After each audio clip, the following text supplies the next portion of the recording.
نبی صلی اللہ علیہ وسلم کا فرمان ہے، تم میں بہتر وہ ہے جو اپنے بچوں کو جو قرآن پڑھے اور سکھائے، وہ سب سے اچھا انسان ہے۔ تو ان کے ماں باپ بھی فخر کریں اللہ کی اس نعمت پر کہ اللہ نے ان کے بچوں کو حافظ قرآن بنایا۔ دوستو، ایک حافظ کا مقام بہت بلند ہے کیونکہ اس کے سینے میں قرآن ہے۔ کیا اس کے سینے میں قرآن ہے؟ اب ایک چیز میں پوچھتا ہوں، ان کا مقام بہت بلند کہ کل قیامت کے دن سات پیڑی اگلی اور پچھلی کہ یہ اللہ کے حضور مغفرت کرائیں گے، شفاعت کرائیں گے۔ سات پچھلی سات اگلی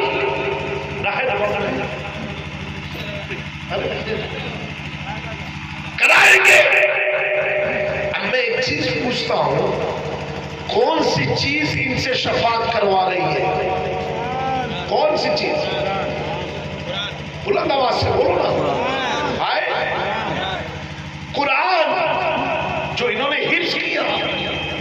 تو ایک آدمی اگر اپنے سینے میں قرآن کو اتار لے، علماء کی توجہ، اور قرآن کا حافظ اور عالم ہو جائے تو اس کا مقام اتنا بلند کہ سات پیڑی پچھلی اگلی کی اللہ کے حضور شفاعت کرائے گا۔ اے اللہ، تو اس کی مغفرت کر، میرے دادا کی کر، میرے پردادا کی کر، میرے لکڑ دادا کی کر، میرے پردادا کی کر، اور یہاں کہے گا اے اللہ میرے بیٹے کی کر، میرے پوتے کی کر، میرے پر پوتے کی کر، یعنی سات داداؤں کی مغفرت کرائے، سات پوتوں کی مغفرت کرائے۔ یہ طاقت آئی کہاں سے؟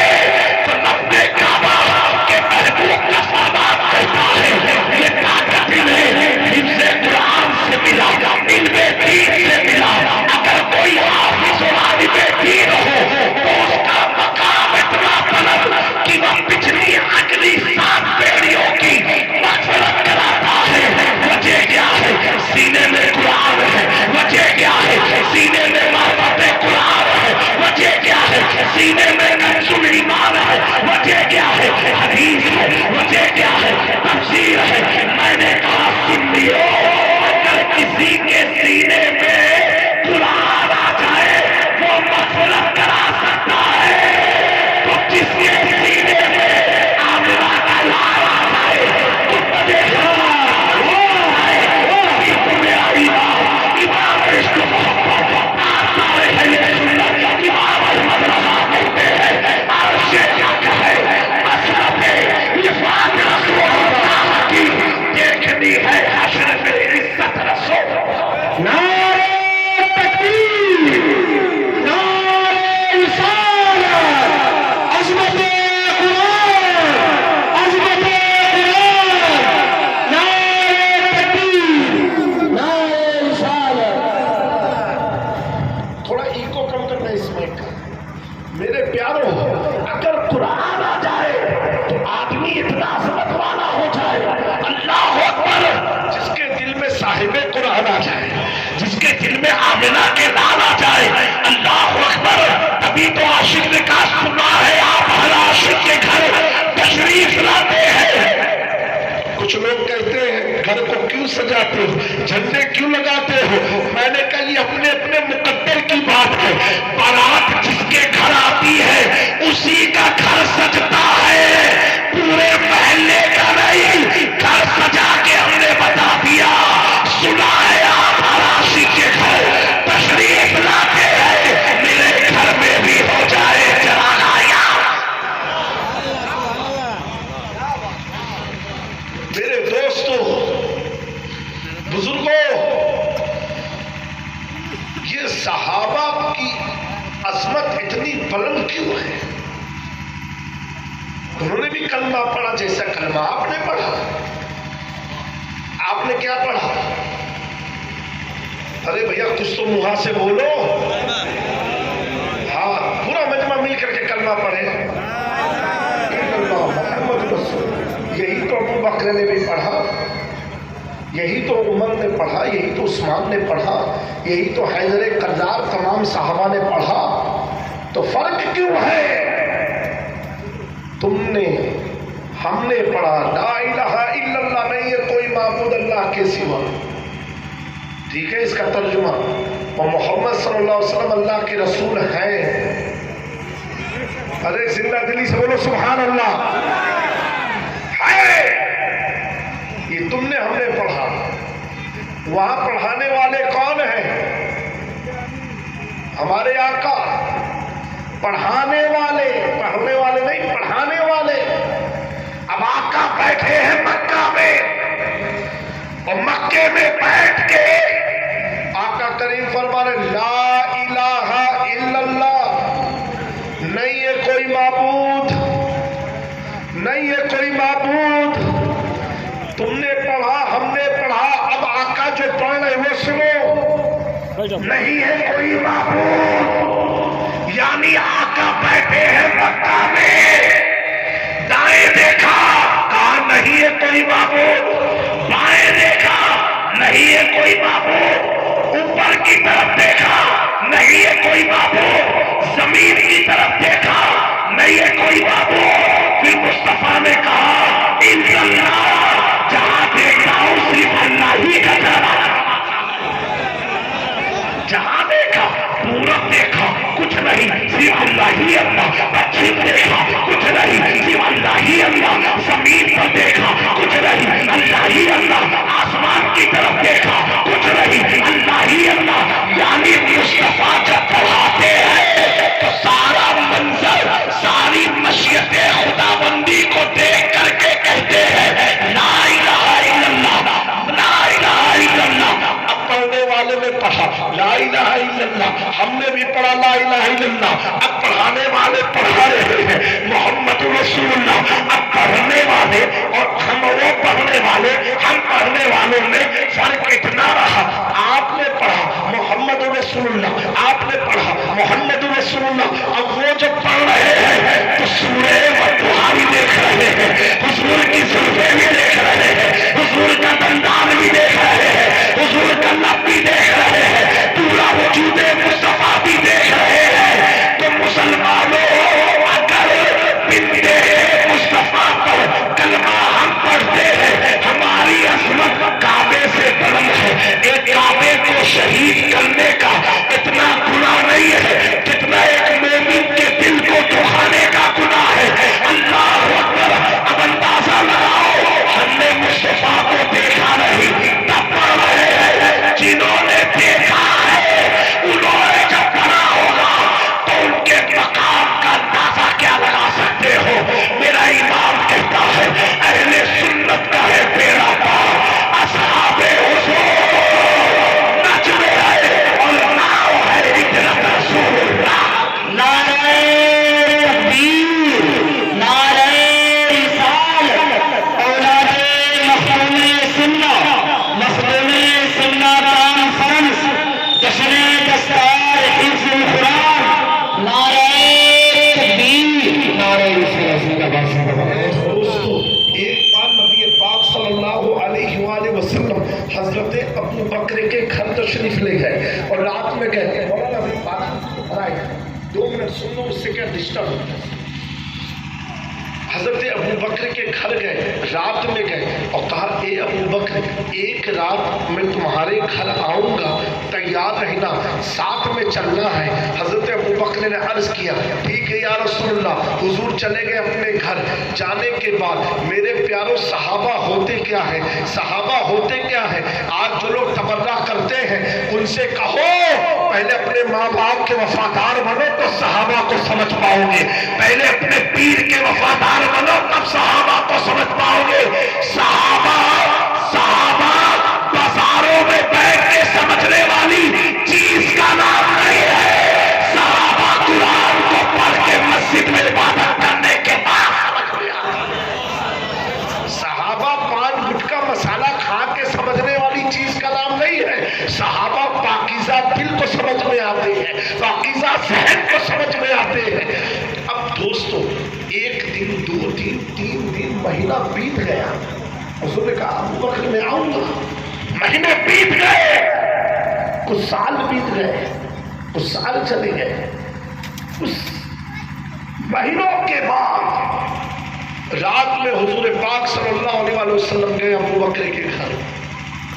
دروازہ کھٹکھٹایا، کھٹکھٹانا تھا تو حضرت ابو بکر نے دروازہ کھولا۔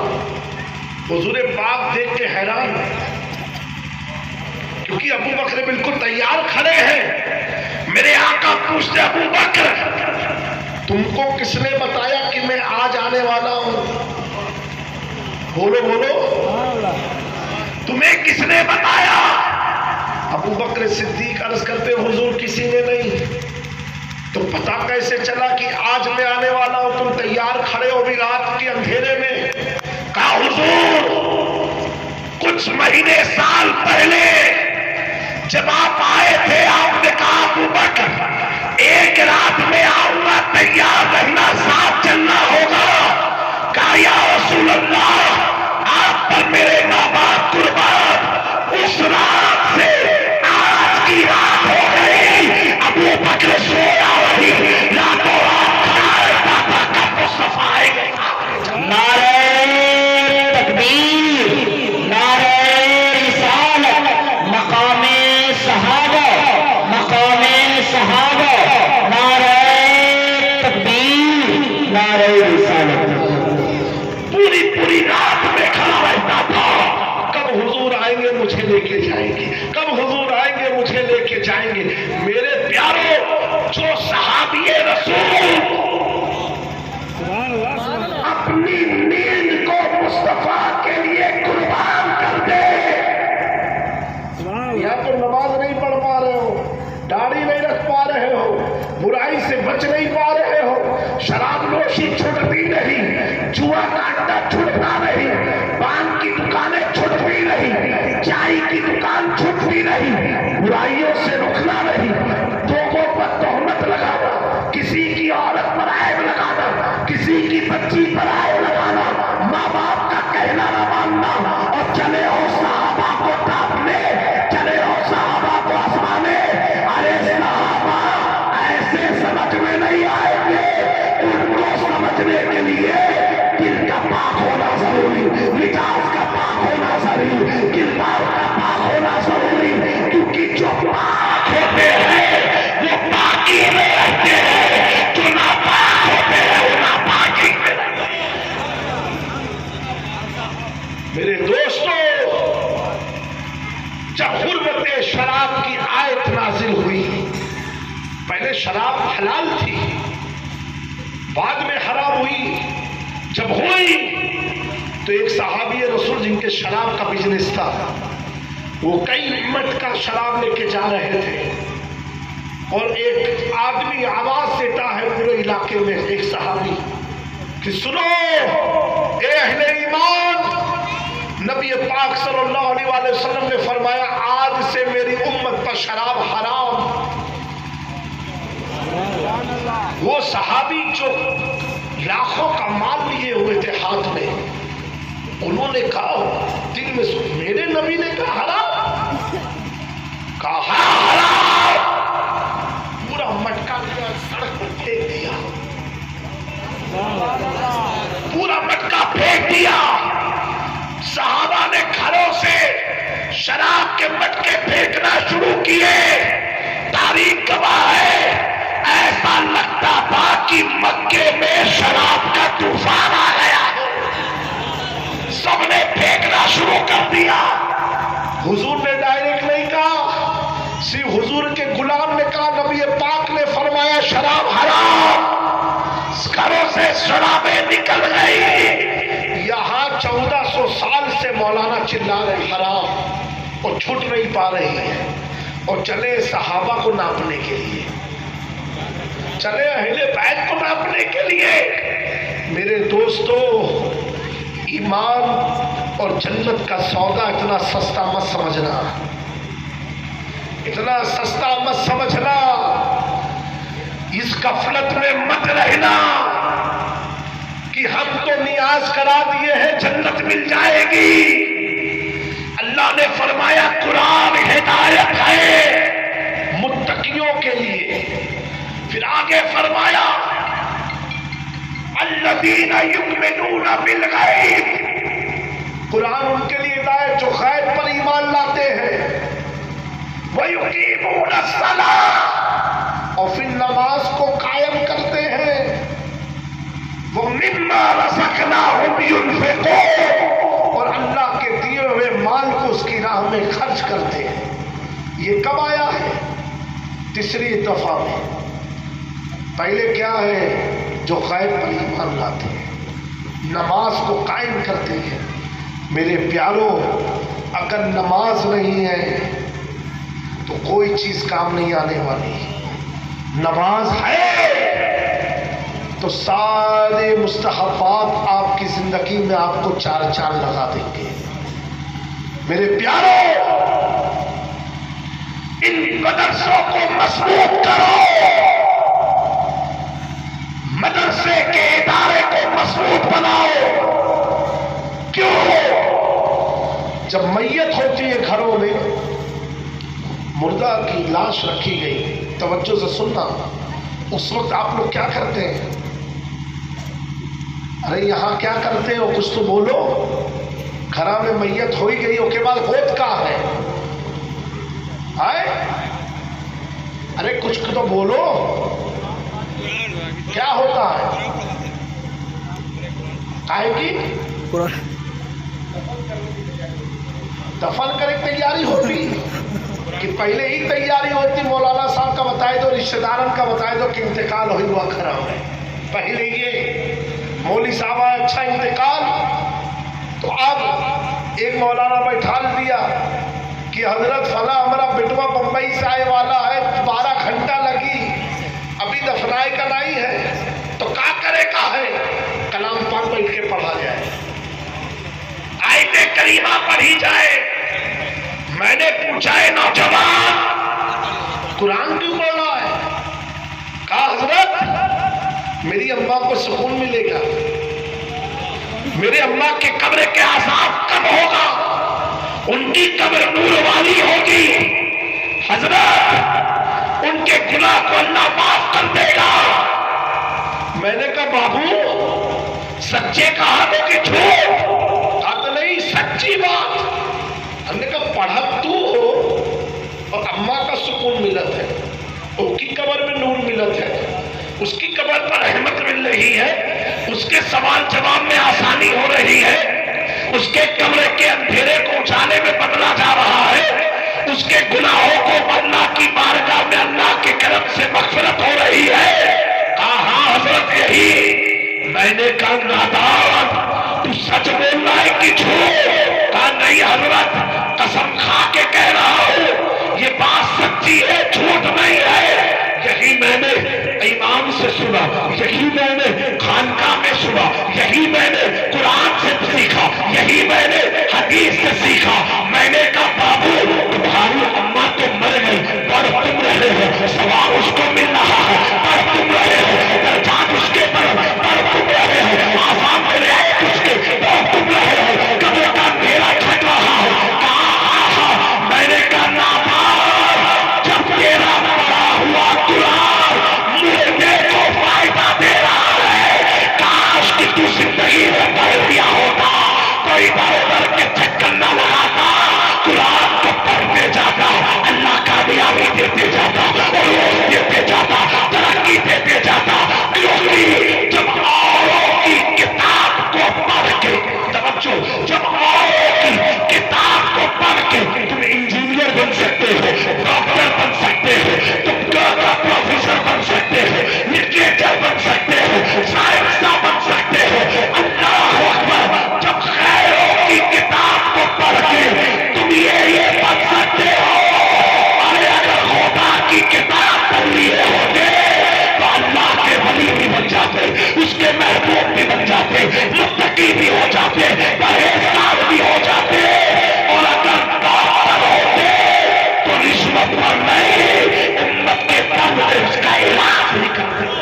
وہ زندہ باد، نعرہ تکبیر، نعرہ رسالت، عظمت قرآن، عظمت قرآن۔ میرے پیارو، خواجہ غریب نواز ایک بیٹھک میں 30 قرآن پڑھتے ہیں، 30 پارے نہیں، 30 قرآن ایک پڑھ کے ختم کرتے ہیں، رک جاتے ہیں، پھر دوسرا پڑھتے ہیں، پھر رک جاتے ہیں، ایسے 30۔ کسی عاشق نے پوچھا حضور یہ بیچ بیچ میں آپ رک کے کیوں پڑھتے ہیں؟ ایک قرآن پڑھ کے آپ رکتے کیوں ہیں؟ آئے ہے بندہ، ایسا بندہ بنو، ایسے بندے بنو۔ خواجہ صاحب مسکرا کے جواب دیتے ہیں کہ بابو میں قرآن جب پڑھتا ہوں اس نیت سے کہ میں اپنے رب کو سنا رہا ہوں،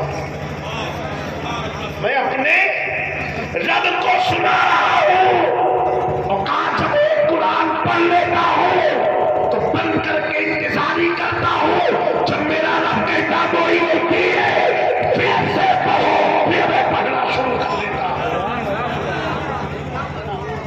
آج میسج پڑھنے کا ٹائم ہے، کس کے گھر میں کیا برائی ہو رہی ہے وہ دیکھنے کا ٹائم ہے، تہمت لگانے کا ٹائم ہے، سیاسی بات کرنے کا ٹائم ہے، بیڑی سگریٹ پینے کا ٹائم ہے، نیتاؤں کی چاپلوسی کرنے کا ٹائم ہے، ماں باپ کے دل دکھانے کا ٹائم ہے، گالی گلوچ کرنے کا ٹائم ہے۔ ٹائم نہیں ہے، نماز نہیں ہے پڑھ پائے، کیوں ٹائم نہیں ہے؟ قرآن نہیں پڑھ سکتے، ٹائم نہیں ہے، شیطانی کام میں پورا پورا ٹائم ہے، اور اللہ کے لیے 2 وقت کی 5 وقت کی 2 رکعت نماز پڑھنے کا ٹائم نہیں ہے۔ زمین و زمان تمہارے لیے، مکین و مقا تمہارے لیے، ہم آئے یہاں تمہارے لیے، اٹھیں گے وہاں تمہارے لیے۔ اے میرے نوجوانوں، اس غفلت کی دنیا سے جاگو۔ امام عشق و محبت نے کہا تھا سونا جنگل رات اندھیری، چھائی بدلی کالی ہے، سونے والے جاگتے رہیو چوروں کی رکھوالی ہے۔ اتنا یاد رکھنا کہ رب اتنی آسانی سے نہیں ملتا۔ حضرت ابراہیم بن ادہم بہت بڑے ولی ہیں اور بادشاہ ہیں، غریب نواز کے پیروں میں شمار ہوتا ہے۔ آپ نے سلطنت کو چھوڑا، کیوں چھوڑا معلوم ہے؟ آپ اپنے محل میں سوئے ہوئے تھے، عبادت گزار اللہ کے ولی